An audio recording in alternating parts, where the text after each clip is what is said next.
दोस्तों, अब भारत फिर से तेजी से विकास की ओर बढ़ने के लिए तैयार है और इसी बढ़ते हुए विकास में ये 10 प्रोजेक्ट पूरी तरह भारत को बदल कर रख देंगे। नमस्कार दोस्तों, स्वागत है आपका एजी के टॉप 10 के एक और इन्फॉर्मेटिव वीडियो में। दोस्तों, आज इस वीडियो में भारत के 10 ऐसे प्रोजेक्ट्स के बारे में जानेंगे जिनके पूरा हो जाने के बाद एक भारतीय तो अपने आप पे गर्व महसूस करेगा ही, साथ ही अंतर्राष्ट्रीय स्तर पे भी भारत के टूरिज्म को बढ़ावा मिलेगा, जिससे आने वाले समय में भारत की अर्थव्यवस्था और मजबूत होगी। दोस्तों, ये वीडियो बहुत ही इन्फॉर्मेटिव और अमेजिंग होने वाली है, इसलिए अभी से वीडियो को लाइक करके नए व्यूअर्स चैनल को सब्सक्राइब जरूर कर ले। तो आइए वीडियो शुरू करते हैं।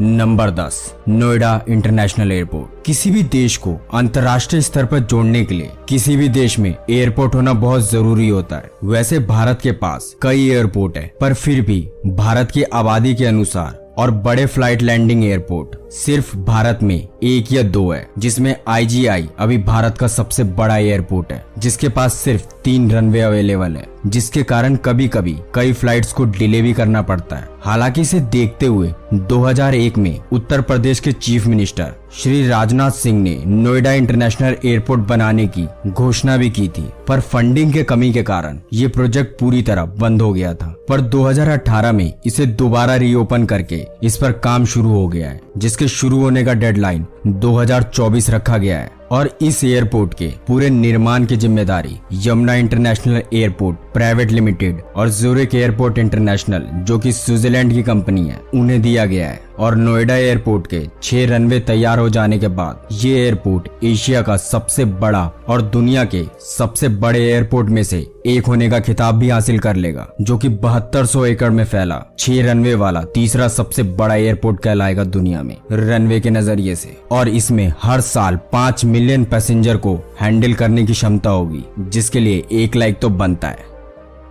Number 9, E highway in India. जिस तरीके से आज भारत में पेट्रोल और डीजल के रेट लगातार बढ़ रहे हैं, वो दुनिया के 10 सबसे महंगे पेट्रोल बेचने वाले देशों में आज शामिल हो गया है। वैसे अगर आप जानना चाहते हैं कि वो कौन से 10 ऐसे देश हैं जहां आज सबसे महंगे पेट्रोल मिलते हैं, तो वीडियो का लिंक डिस्क्रिप्शन में मौजूद है। दरअसल महंगे पेट्रोल और डीजल होने के कारण भारत में ट्रांसपोर्टेशन आने वाले समय में और महंगा होगा, जिससे हर चीज उम्मीद से 4 गुना ज्यादा महंगी हो जाएगी, जिसको देखते हुए भारत सरकार ने लॉजिस्टिक को कम करने के लिए ई हाईवे बनाने का प्लान किया है, जिससे लॉजिस्टिक की लागत में 70% तक की कमी आएगी। और भारत में पहला ई हाईवे दिल्ली से मुंबई के बीच बनाया जा रहा है, जिसका पहला पार्ट 2022 तक पूरी तरह बन के तैयार होने की संभावना है। और इस हाईवे के लिए भारत सरकार ने एक स्वीडिश कंपनी से हाथ मिलाया है। और जब ये हाईवे बन के तैयार हो जाएगा, इस हाईवे पे चाहे वो बस हो या ट्रक, यहाँ 120 किलोमीटर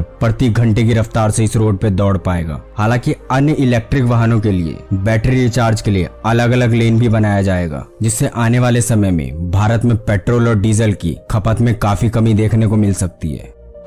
नंबर 8, कच्ची दरगाह बीदापुर ब्रिज। ये ब्रिज आने वाले समय में बिहार की शान कहलाएगी, क्योंकि ये ब्रिज बन जाने के बाद भारत का दूसरा सबसे बड़ा वाटर ब्रिज कहलाएगा, जो कि 9.76 किलोमीटर लंबा होगा। वैसे मौजूदा समय में असम के लोहित नदी के ऊपर भूपेन हजारिका सेतु 9.150 किलोमीटर के साथ सबसे लंबा ब्रिज है भारत का। दरअसल इस ब्रिज की शुरुआत अगस्त 2015 में किया गया था, जिसके पूरा हो जाने का अनुमान नवंबर 2022 तक बताया जा रहा है। वैसे इस ब्रिज का शुरू होना बिहार के लिए बहुत जरूरी समझा जा रहा है, क्योंकि ये ब्रिज पटना के कच्ची दरगाह से हाजीपुर के बीदापुर को पूरी तरह गंगा नदी के ऊपर से कनेक्ट करेगा, जिसके टोटल रोड को मिलाकर कुल कंस्ट्रक्शन 13.47 किलोमीटर का होगा। और इसके बन जाने के बाद महात्मा गांधी सेतु का लोड लगभग आधा हो जाएगा, जिसकी मौजूदा समय में हालत बहुत ही खराब है और हर दिन वहाँ गाड़ियों का लंबा जाम लग जाता है। वैसे जो बिहार से हैं वो कमेंट करके जरूर बताइएगा कि क्या ये सच है कि महात्मा गांधी सेतु में 6 से 8 घंटे तक का ट्रैफिक जाम लगता है। दरअसल इस ब्रिज को दुनिया की 2 बेहतरीन कंपनियां बना रही है, L&T कंस्ट्रक्शन और दाइवो ENC, जिसको बनाने की कुल लागत 3115 करोड़ बताई गई है। Number 7, redevelopment of central Vista. इस प्रोजेक्ट के अंदर भारत के कई ऐसे प्रोजेक्ट हैं जिसे रीडेवलप किया जा रहा है, जिसमें एक मौजूदा समय का भारत का संसद भवन भी है, जिसे 1927 में ब्रिटिश शासन में एडविन लुटियंस और हार्बर्ट बेकर द्वारा बनाया गया था, जिसकी सीटिंग कैपेसिटी 790 लोगों की थी। और अब जो संसद भवन बनने जा रहा है वो 1272 सीटिंग कैपेसिटी के साथ होगा, जिसके 888 सीट लोकसभा की और 384 सीट राज्यसभा के लिए रिजर्व रखा गया है, जिसमें कुल 4 फ्लोर होगा और इसकी नींव 10 दिसंबर 2020 को दे दी गई है और उम्मीद जताया जा रहा है कि अक्टूबर 2022 तक ये पूरी तरह बनकर तैयार हो जाएगा, जो कि 1.5 एकड़ में फैला होगा, जिसकी कुल लागत 862 करोड़ की है, जिसके पूरे कंस्ट्रक्शन की जिम्मेदारी टाटा प्रोजेक्ट्स लिमिटेड के पास है और बिमल पटेल द्वारा आर्किटेक्ट किया गया है। वैसे इस प्रोजेक्ट के अंदर कई और बड़े निर्माण हैं, जिसमें central Vista Avenue Rajpath, common central secretariat, central conference centre और प्रधानमंत्री और वाइस प्रेसिडेंट के लिए उनके रहने के लिए रेसिडेंस और नया ऑफिस भी बनाया जाएगा इस प्रोजेक्ट के अंदर, जिनकी कुल लागत 13,000 करोड़ की है। साथ ही इसके पूरा करने की डेडलाइन 2024 तक रखी गई है। इसके अलावा इन सभी बिल्डिंग को पूरी तरह से भूकंप रोधी और हाई टेक्नोलॉजी से बनाया जा रहा है, जिसके पूरा हो जाने के बाद ये सारे भवन विश्व भर के आकर्षण का एक केंद्र बन सकती है।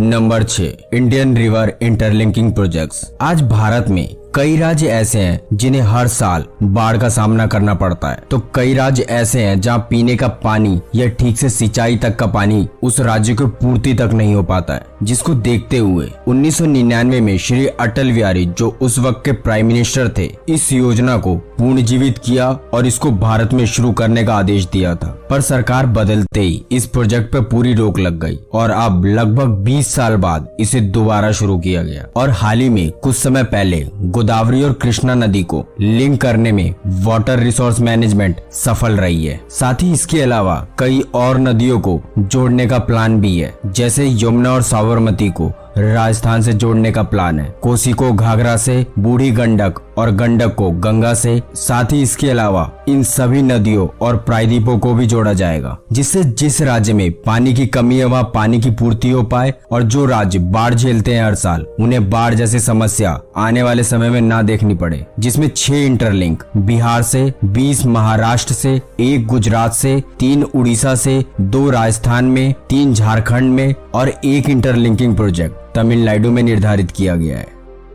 Number 5, Banihal Qazigund road tunnel. ये टनल नेशनल हाईवे के सबसे कठिन इलाकों को बाईपास करेगा, जिसे बीओटी यानी बिल्ड, ऑपरेट और ट्रांसफर के आधार पर बनाया जा रहा है। मतलब इसके गैस निकालने और ताजी हवा लाने के लिए इसे एग्जॉस्ट सिस्टम से जोड़ा जा रहा है। साथ ही इस टनल में लगभग 124 jet fans, 234 CCTV modern cameras और फायर फाइटिंग सिस्टम पूरी तरह से इंस्टॉल किया जा रहा है, जो कि जम्मू से श्रीनगर को जोड़ेगा। और इस टनल को पूरा हो जाने के बाद जहां जम्मू से श्रीनगर जाने में 2 से 3 घंटे लगते थे, वही जम्मू से श्रीनगर 15 मिनट में पहुंचा जा सकता है, क्योंकि जम्मू से श्रीनगर की दूरी 16 किलोमीटर घटकर मात्र 8.45 किलोमीटर की रह जाएगी। साथ ही पूरे टनल की सीसीटीवी से निगरानी की जाएगी ताकि बाहर से कोई प्रवेश न कर पाए, जिसको बनाने में कुल लागत 2100 करोड़ रुपए बताई जा रही है, जिससे जम्मू और श्रीनगर के आम नागरिक को काफी सुविधा होगी। साथ ही वहां व्यापार को भी बढ़ावा मिलेगा रोड के सुरक्षित होने की वजह से।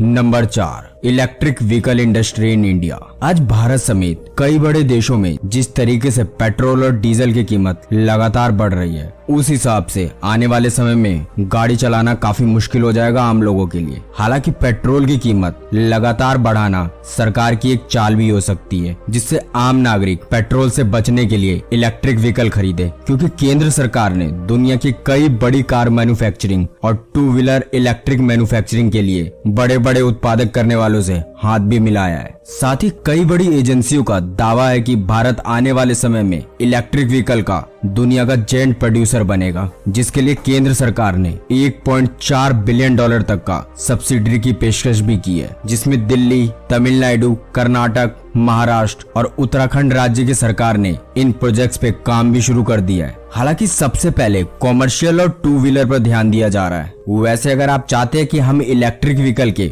फायदे और नुकसान के बारे में आपको विस्तार से बताएं, तो आप हमें कमेंट बॉक्स में अपनी राय दे सकते हैं। वैसे CEW यानी सेंट्रल ऑफ एनर्जी फाइनेंस के मुताबिक एक अनुमान है कि साल 2030 तक 206 बिलियन US$ का मार्केट शेयर इलेक्ट्रिक व्हीकल वाला बाजार बन सकता है Bharat.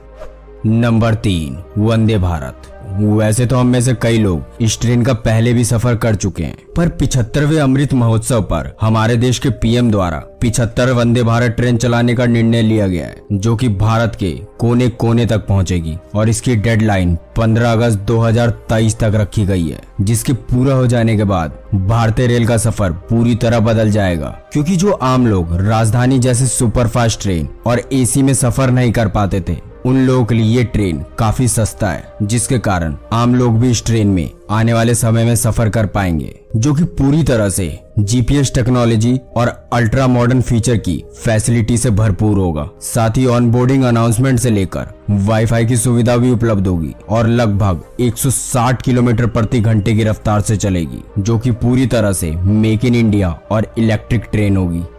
Number 2, metro city in India. जिस तरह से आज हर बड़े शहर में ट्रैफिक इतनी तेजी से बढ़ रहा है, वो एक बहुत गंभीर समस्या बन गई है। उसी ट्रैफिक को कम करने और ईंधन बचाने, साथ ही अपने इन्वायरमेंट को एयर पोल्यूशन से हो रहे नुकसान के कारण जिस तेजी से हर चीज को आने वाले समय में इलेक्ट्रिक वाहनों में बदलने का पूरा प्लान है, उसी प्लान का एक हिस्सा ये भी है। क्योंकि आज भारत में कई ऐसे शहर हैं जहां लोग काफी जल्दबाजी में होते हैं, जिसके कारण काफी रोड एक्सीडेंट भी हो रहे हैं और कई आंकड़ों के अनुसार भारत में लगभग 415 लोगों की जान हर रोज रोड एक्सीडेंट में चली जाती है। जिसको देखते हुए केंद्र सरकार ने हर बड़े शहर में मेट्रो लाइन की हरी झंडी दे दी है। वैसे 18 शहरों में तो पहले से ही मंजूरी थी, जिसमें से 13 शहरों में आज मेट्रो दौड़ भी रही है। पर हाल ही में PM नरेंद्र मोदी ने 2025 तक कुल 25 भारतीय शहरों में मेट्रो सर्विस का बजट पास कर दिया है, जिसमें आगरा, मेरठ, कानपुर, अहमदाबाद, कोची, पुणे और पटना समेत कई अन्य शहर भी शामिल हैं, जहां नई मेट्रो लाइन बिछाई जाएगी, जिससे बड़े शहरों का ट्रैफिक कम हो जाएगा और इसके पूरा करने का डेडलाइन सरकार द्वारा अगस्त 2025 तक रखा गया है। Number 1, skyway project. वैसे तो ये प्रोजेक्ट अभी भारत के एक सपना पूरे होने जैसा है। दरअसल इस प्रोजेक्ट को स्काईवे ग्रुप द्वारा भारत में पूरा किया जा रहा है, जो कि जर्मनी की एक कंपनी है, जिसमें भारत ने 5800 करोड़ रुपए का निवेश किया है। जिसके पहले फेज की शुरुआत धोनी के शहर रांची से होगी, जो कि 16 किलोमीटर का नेटवर्क होगा, और रांची से जमशेदपुर 125 किलोमीटर के टोटल नेटवर्क पर इसका निर्माण किया जाएगा, जो कि 40 से लेके 500 किलोमीटर प्रति घंटे की रफ्तार से चलेगी। वैसे इस प्रोजेक्ट को ऐसी टेक्नोलॉजी से बनाया जा रहा है जिससे इस पे चलने वाली कोई भी ट्रेन कभी डिरेल नहीं हो सकती। हालांकि सबसे हैरान करने वाली बात यह है कि इस प्रोजेक्ट के तहत एक ही लाइन पर ऊपर होगी पैसेंजर ट्रेन और नीचे होगी कार्गो। हालांकि अभी इसकी कोई फाइनल डेडलाइन सामने नहीं आई है, पर हम तो इस टेक्नोलॉजी को भारत में जल्दी से जल्दी देखना चाहते हैं। वैसे दोस्तों, आपकी क्या राय है इन प्रोजेक्ट्स को लेकर? आप हमें कमेंट करके जरूर बताइएगा। तो फिलहाल के लिए बस, वीडियो अच्छी लगी तो वीडियो को लाइक करके चैनल को सब्सक्राइब जरूर कर लें। फिर मिलते हैं एक और इन्फॉर्मेटिव वीडियो के साथ। तब तक के लिए जय हिंद, जय भारत।